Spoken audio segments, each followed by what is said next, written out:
So just give it. Welcome to the Capital Estate Podcast. We're here to bring you advice and tips from seasoned pros and experts to help you improve your business. I'm Karl Barham with Transworld Business Advisors, and my co-host is Rico Figliolini from Mighty Rockets Digital Marketing and the publisher of the Peachtree Corner magazine. Rico, how about you introduce our sponsors? We're just ripping and roaring with more new sponsors. Oh, I love it. Good thing. So one of our original sponsors was exploregwinnett.org. They're a big, they're Gwinnett County's essentially tourist bureau, if you will. And they run all sorts of events within Gwinnett County so that you can find out all the great food places, the diversity of this county, and all the richness to this county.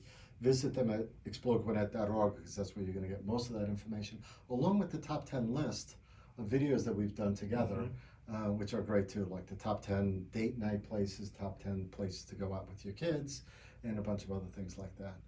Atlanta Tech Park, we can't forget them because this is where we are, right? Yep, Their podcast. Right here in Peachtree Corners. Yeah, this is great. This is in Technology Park. These guys have a tremendous amount of businesses working out of here. It's really robust, including the Southwest Gwinnett Chamber is based out of here. Right.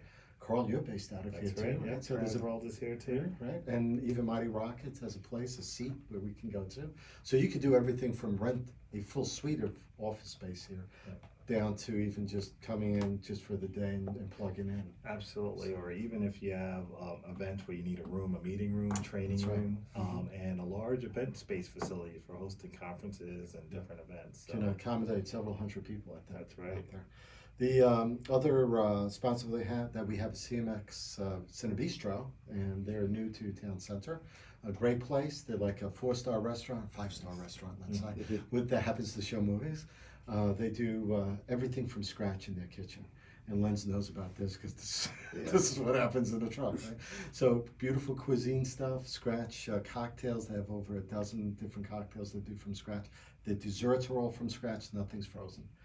So a great place. So if you want a date night, that is a great place to be.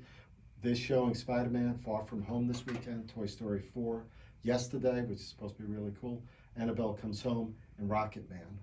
Those are some of the movies playing this week there. And a new sponsor that's coming on is Gwinnett Medical Center. So Gwinnett Medical Center is now entering Peachtree Corners. They've not been here in the city. They're going to be conveniently located in the heart of our thriving community. It's a new center that's going to offer first-rate primary care and specialty services. And if most people know where the Ippolito's used to be, that is the building they completely renovated, and that's the building they're going to be in. So to learn more about that, visit gwinnettmedicalcenter.org/PTC for Peachtree Corners, not Peachtree City.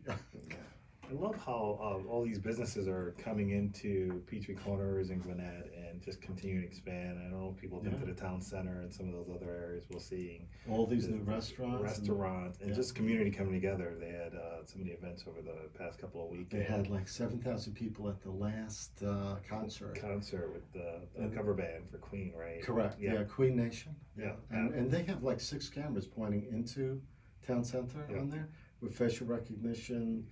And they're able to count. So 7,000 is a really good number. Yeah, absolutely. Totally fine.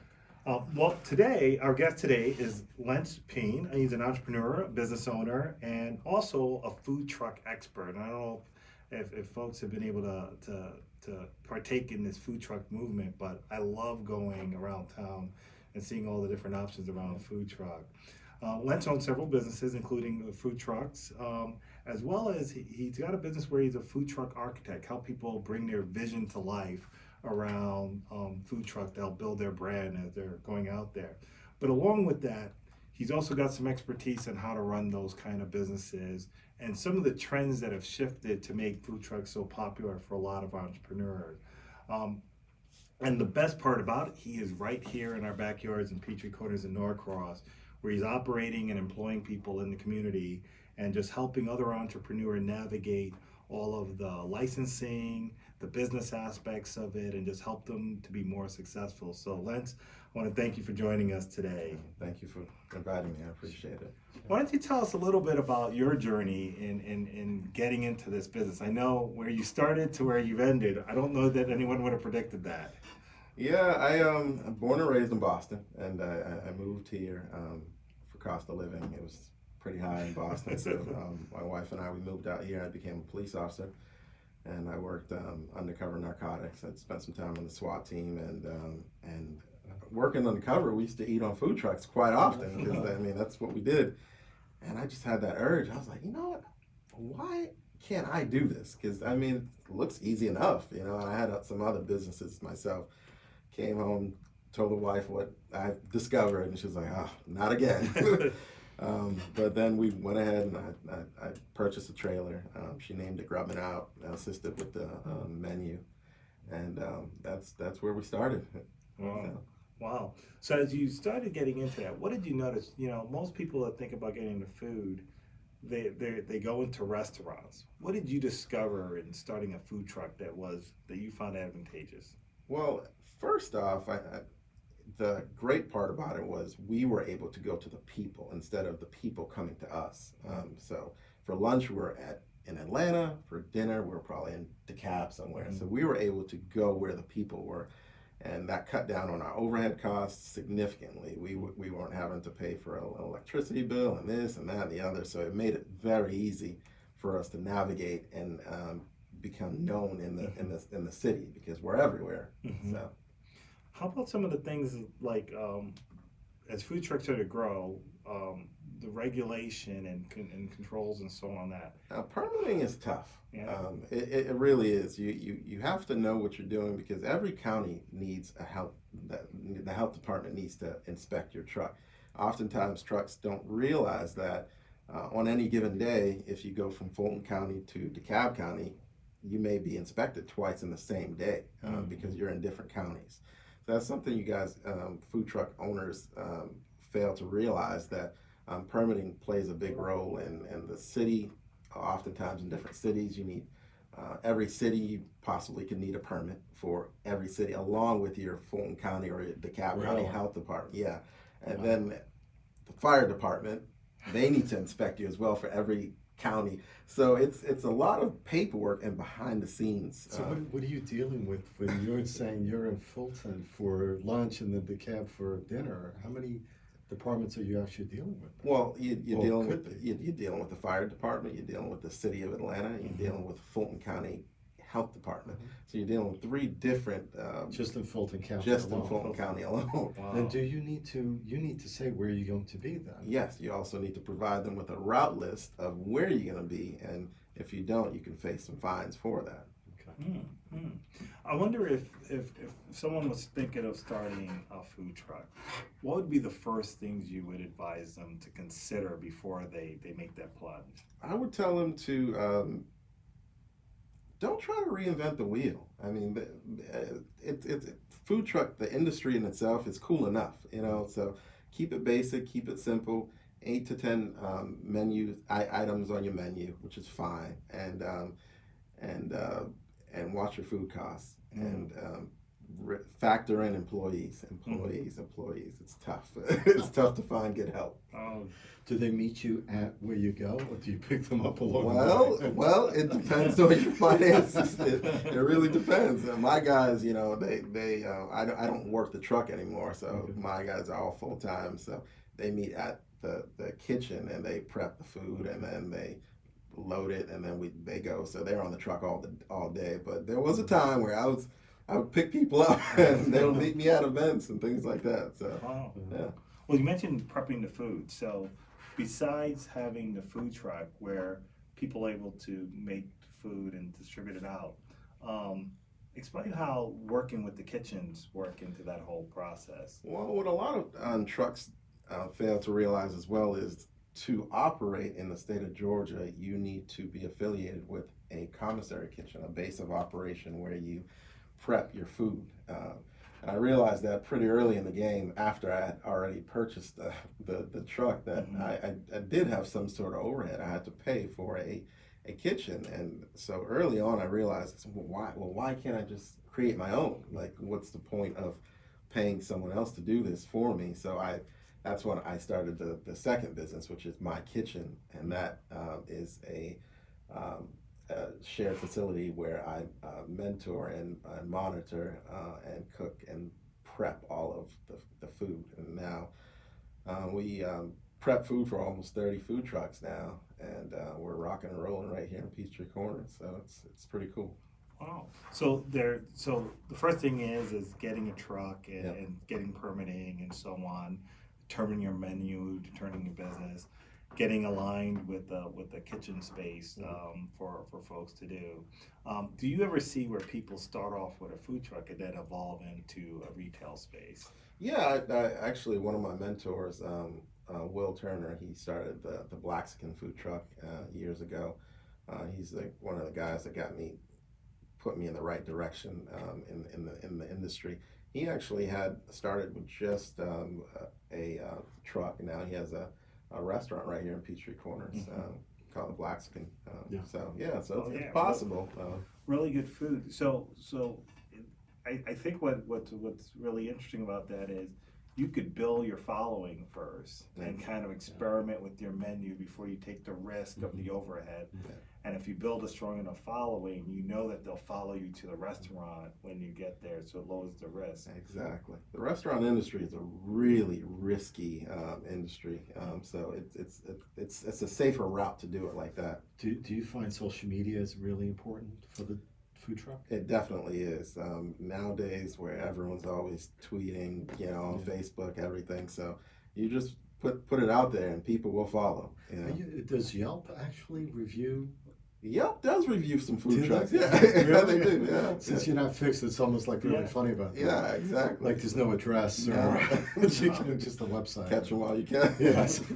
I like that when you can go on, you follow on social media where the trucks are going to be, being able to do that. What about the part of business where I'm seeing food trucks starting to appear in office parks and giving office workers or people in certain areas options instead of, there's usually most people have maybe 1 hour lunch, 30-minute lunch. 30 minutes. By the time they have to get to a place and order the food and eat and then run back to the office. But I'm always curious, how do people get spots? How do they know where to go, and how's that managed? Well, it's first off, a lot of that is done through organizers and through coalitions. There are several food truck coalitions that are out there. And there are a lot of organizers. That's all they do. They create a company and they will market to complexes and business and say, hey, look, I have X number of food truck owners that work or that I'm affiliated with. Do you mind if I partner up with you all and then create a rotation where every day a different truck is out there? Oftentimes, the owner of the food truck will solicit themselves and just say, hey, is it okay if I come out here every Tuesday and vend at your location? And so so if you get approval on something like that, let's for Atlanta Tech Park, let's say, and you could be out here. You don't need a permit to be out here. Yes, you do. You do need a permit. You need a Gwinnett mobile permit, which is from the health department, and then you need to go ahead and get a signed permission letter from the establishment stating that you have permission to be there, and then you have to give the health department your route list and let them know, hey, I will be here, and these are the times I'll be here. So it's not like you could do it on the spur of the moment, but you do have some planning. Yeah, that process can take all about a week and a half. It's not a big, long process, but it is paperwork behind it. You know what I'm interested in, if you don't mind? The truck is the biggest investment, it seems. Yes, it is. Where do you go? how do you buy the truck? Is it custom built? Is there a place that actually creates these? Yeah, and that leads us to my third company. Well, I realized, my truck would break down. Even I had the kitchen, so I wasn't paying for a kitchen, but then I would have truck issues. I would have maintenance and my fryer would break, or it would be wear and tear on the inside. Right. So I hired a great group of guys, and I noticed, being in the food truck itself, I noticed why I wouldn't do certain things. So now I build food trucks as well. It's called Food Trucks Unlimited, and we're right here in Duluth, and we custom make all of our food trucks. So you can whatever you desire, we can do for you. Square footage, it doesn't matter. You just build it as. So what is that process like? Like if I came in with an idea for a food truck, how did it start to get the ideas formulated on what you're going to build? First, I have a consultation with them, and I try to figure out what their menu is. from when I figure out what their menu is, then I can take them to a truck, and then we can say, okay, since if you're going to be cooking this produce and that produce and this and that and the other, you may need 2 fryers and 1 grill and one, and then figure it out from there. But sometimes their menu items are just way too big, and we never even make it to the food. I'm not gonna sell you something that I don't think is gonna be useful to you. So, so it's mainly done first from the menu. And if I remember correctly from my days of looking at restaurants, because I thought I would open up one, I mean, you have to worry about cross-contamination, you have to worry about certain foods, maybe if you're gonna do one seafood, maybe you shouldn't even do it because... Exactly. So that's where the menu comes in. If you're gonna be frying fish, you can't fry fish and fry French fries. And some people don't realize it. And it's, That's true. Bad combination. True. You wouldn't think about. So what are popular types of menu items that are good businesses for food truck that make good profit, can be made, that seems to be popular? Well, outside of plugging Grubbin Out, of course. well, we're just a simple slider truck, honestly. We sell burgers and fries. That's it. We keep it simple. The only twist is we sell sliders.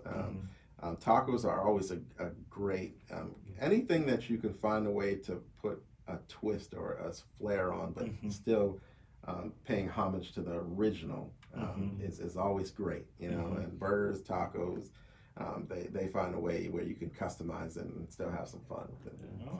So that allows a much faster way to kind of innovate. How important is it to change up the menu? I remember there was a grilled cheese truck that up in New York that I remember go, and they would have like different concoctions of grilled cheese sandwiches that they would rotate through, so you don't go and eat the same thing every day. There's always something new to try. Yeah, I'm glad you said that, because in New York, well, I'm from Boston, but in the north, these guys post in the same exact places every single day. So to keep it new and fresh, they do have to change up their menus. Whereas in the South, we're always moving around. So that's why it's actually more beneficial to hang out with the same menu, because it's new. You're moving around to so many different cities. So you don't really have that problem of having to recreate a brand new menu. Do you find that festivals or other types of events are more to your liking than just a corporate parking lot? It depends on what lane you want to play in. Festivals can be risky because the buy-in is risky, because sometimes you go up from $2,000 to $5,000, $6,000 to pay for this festival, and God forbid it rains for the weekend or whatever. But there are guys that I know that are in the industry, they'll go to a festival and they'll do 30, 40, 50,000 that weekend, and that's what they do. And you know, whereas other trucks are more comfortable in the day-to-day lunch, dinner, and make their money that way. So. Got it. Well, yeah, you mentioned some of the kind of economics of food. The investment, if someone was planning to start a food truck, what would they plan on investing, or range of investment, when you think about all that startup cost to get started? Well, that's a good question, because people somehow think that the food truck life is cheap. It's not a, you know, it's not one of those things you can start up in your basement and have fun with. The investment is somewhere around $50,000 to probably $75,000, $80,000 for a used food truck. If you're getting into a brand new food truck, it's going to be anywhere from $95,000 to $175,000. Of course, financing is available, but that's just for the truck itself, not alone the permits and the paperwork, and you know. But that's all the restaurant equipment in the truck. Yeah. Things that you have to pull out when you finally get to where you're going, because there's things that have to sit outside the truck probably. Well, coolers and things like that, and tables. But yeah, to get you started, you're looking at about, you know, 50, 60. You bring your own tables too? Yeah, I bring my own tables. Yeah. I like when guys hang out by my truck. So. It's trying to attract them. But then on the flip side, you know, when you think about trucks that do well, how much revenue can a truck that once they get up and running, what's a range that a truck can make? A good truck that's fairly popular? A good truck that's fairly popular is going to be around $250,000 to $600,000 a year. That's amazing. Yeah. When I see restaurants, there are a lot of restaurants that can. I think there's on the web you can look at a Subway franchise.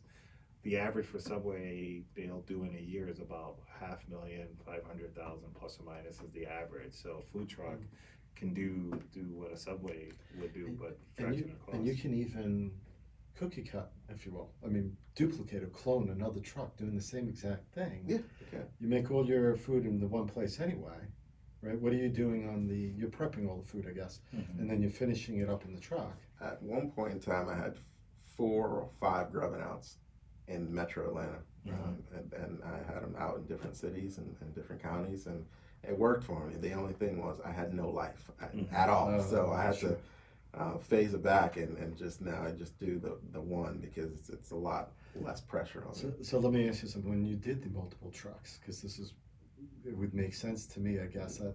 Go ahead. I already know what you're going. You revenue share with who's managing that truck now? No, Is that what you're I didn't. You didn't. Would that make sense? It would make sense, and I wish I would have thought about it. That would have made my life a lot easier. But Okay. I wanted to be a little greedy with it, so I kept more money, and it was harder for me to find really good help.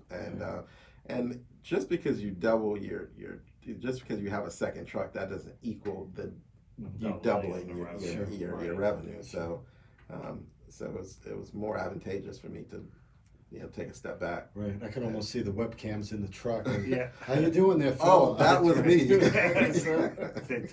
Tap again.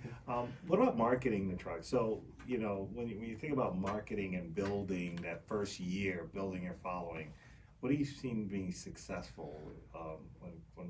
What helps people be successful in marketing it?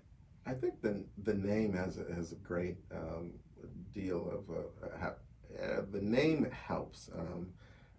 Oftentimes when your name is too crazy, it kind of pigeonholes you in a way. Like you want to have something that's not too explicit, not too crazy, something that is safe enough to go to vend at a church, because a lot of these businesses, a lot of these trucks do a lot of money with churches and schools and elementary schools and colleges. But if your name is so obscene that you can't even get in there, then that kind of puts you in a box of nightclubs and random places like that. Facebook is great for marketing, of course, and any type of social media platform you have is always great. So what do you see out in the future of food truck? Is there a trend or something that you think might come along and really have a big impact on food trucks going forward? I think we have to fix some legislation with the food truck industry. It's in Georgia, they still make it really hard for food trucks. Like I mentioned in the beginning, how every county is. If counties are regulated by the state, then why is it that Cobb County and Fulton County, DeKalb, why is it not one health department? Why can't we have a universal health department that says, hey, I just inspected that truck 20 minutes ago, but now that we switch counties, it's like a whole new truck. And we can't vend where we want to vend. We have to have permission everywhere we go. And in the north or in other states, like, you can just pull up at any street and build a following and just say, hey, I'll be at this location every day if I want to. And it's not like that in the South. That's interesting, because I remember there was always in New York and city like that, the food trucks been around, ice cream trucks, and the carts, the vendors, the hot dog folks. But they've been doing it longer, and so I'm sure they've evolved. And I think what happens there, if I remember correctly, being in Manhattan a lot, is that if you had that hot dog vendor there, that guy owned that block. Right. You didn't go near that. It's like a mafia. Yes. Talk about the mob. It's like those magazine racks in supermarkets used to be. You're not in that rack unless you pay someone. Exactly. But it's the same, yeah. So I mean, and I see why Atlanta wants to sort of control that a little bit. This way, you sort of remove that. That's true. Yeah. But it hasn't keeping up, because you think about Uber, how it's impacted changing Uber taxis, Eats, Uber Eats, all these different things, because the health department by county made sense when most food places were fixed. Yes.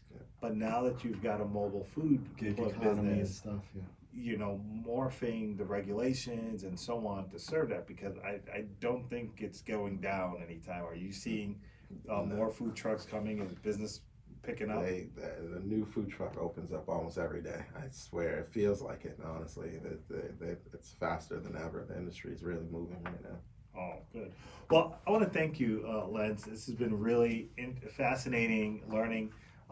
This people probably don't think how big the food truck industry has been and how it's changing food and beverage. And having you here sharing some of that has been helpful.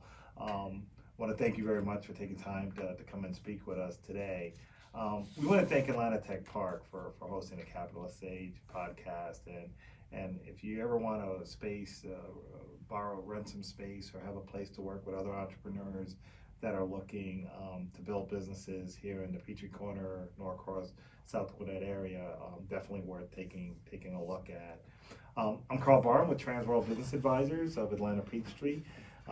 We help people, looking getting from one business to the next, whether they're selling, whether they're buying, whether they're just thinking about new businesses to get into. So if you ever need help or conversation on any of those things, feel free to reach out to myself at kbarham@troll.com. I did want to say, Lentz, if folks had questions on how to reach you, how would be a good way to reach you? A few different ways. My Kitchen, you can look it up at www.ktcnspace.com if you're looking for kitchen space. If you're looking for Grubbin Out, it's info@grubbinout.com, 404-781-8714. And if you're looking for a food truck to be built, it's foodtrucksunlimited.com. And that phone number is 762-244-9502. Oh, fabulous. Thank you so much for that. So, Rico, Yes. what do we got coming up in the near future? There's all sorts of stuff. I mean, you've already lined up quite a few guests for Capitalist Age, which is great. Livinginpeachtreecorners.com is where you can find out all sorts, and you can follow our podcast from there, or from Spreaker.com. Just search Capitalist Age, and you can find us there. Or iTunes. Do listen, subscribe, follow, Right. and comment on it. Absolutely. iHeartRadio, I believe we're on, and Spotify. So most anywhere you can find podcasts, you'll find us. So just search it on Google and you'll be able to find us. Myself, I'm just, do whatever anyone needs me to do. Creative director, social media strategist, do videography. I want to thank Quinn Watch from Paul Duke High School for taking care of the camera work and doing all the direction on the other side of that. If you want to find out more of what I do as far as podcasts and magazines and stuff like that, visit mightyrockets.com or go to that livinginpeachtreecorners.com. And Lentz, this was perfect. I love food trucks. Thank you so much for inviting me, guys. I appreciate it. And also, don't forget, we have Peachtree Corner Magazine. Yes, thanks. Yes, Peachtree Corner Magazine. We're working on that, actually. That's going to be coming out. It's going to be hitting the mailboxes the first week of August. We have 3 great stories. A cover story that's on the film and entertainment industry here in Gwinnett County, in Peachtree Corners, actually. So we're interviewing a few people for that, and that's a cover story. We're doing a story on BSA, the Boy Scouts, on that. And eventually we will be doing the Girl Scouts, but that'll be another issue. And there's just tons of stuff. I'm packing this magazine with tons of stuff. Absolutely. And we're going to be hitting 18,800 mailboxes with that issue, like we always do. Absolutely. And do go online on Facebook, and you can keep up if you want to know what's going on. Do follow those pages, and lots of good information there for folks that want to hear what's going on in and around Peachtree Corners. Thanks, Karl. Good.